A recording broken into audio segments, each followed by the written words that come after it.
Just briefly, I'll just tell you a little bit about hypnosis, and later on we have plenty of time for discussion and questions and answers. But people ask me, well, why, with your traditional backgrounds, and I have a lot of training in counseling, therapy, why did you decide to go into hypnosis, which I've done in the last 4 years? Well, I said, because it works. I've seen how it works. When I was going through a time in my life where I wasn't sure what was ahead of me, when I turned 50, I decided to go to a hypnotherapist. And I went in, I didn't know what to expect, and he got me really relaxed. And then he asked me, while I was in a real quiet state, to create my life as I would like to see it in the next 10 years. And I said, well, I'd like to, if I could do this, and this, and this, then I could do that. And within a few days, bam, bam, bam.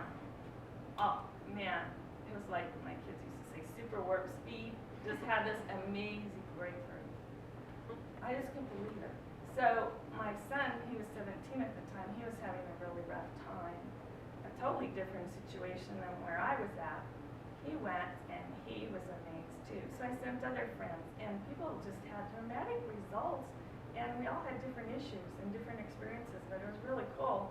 And I was really familiar with therapy and marriage counseling that seemed to go on, and people, including myself, would kind of be in a rut. Every week go back, talk about, well, I'm still doing this, or, the same old problems. But what hypnosis does, it gets down into your subconscious, into your programming and conditioning. Some of it's even pre-verbal stuff. What they found is that with hypnosis, our brain waves are slowed down, so our subconscious mind's real receptive. And now they realize that that's the same way the brain waves of young children look. So that's why we're so receptive to negative things that we heard as children, and labels and put downs. We just absorb it, and it's part of who we are inside, even though we might have even misunderstood what we were being told. So, like I said, I'll talk about it more later when you ask me how I actually work with the patient. But we work with distraction.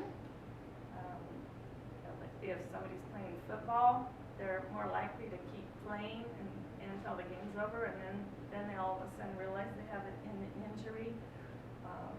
Your level of stress makes a big difference, how relaxed you are.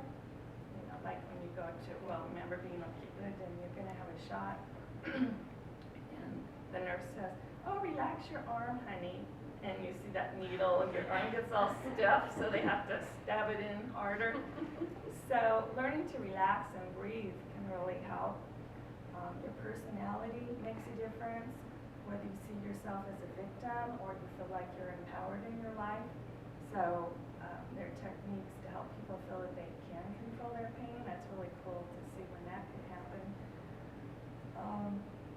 And so we can guide people. I teach people how to use these tools of their own mind so they can use them in other situations. It's not a one-time cure, or they don't come in once a week. I give them a bag of tricks to play on their own mind that they can use for different types of pain and different types of experience. So we can create anesthesia where there's no feeling. People can have surgery, and I don't know, they used to call it Lamaze childbirth without pain. Now I think they dropped off the without pain.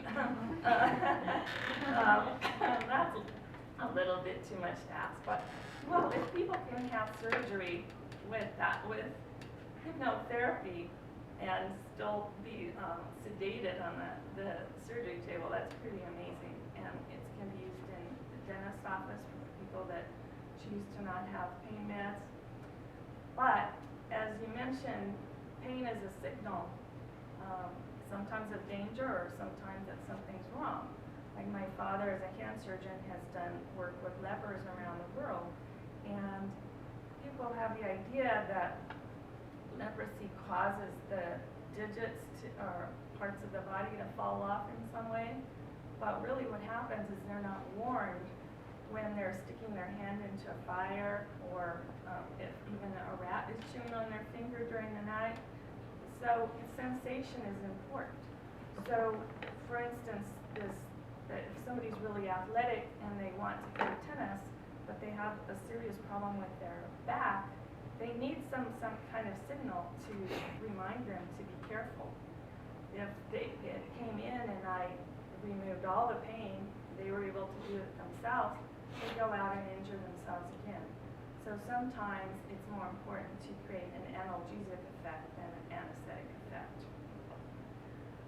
So I'm delighted to answer questions when that comes up, and I'll share some interesting stories. But,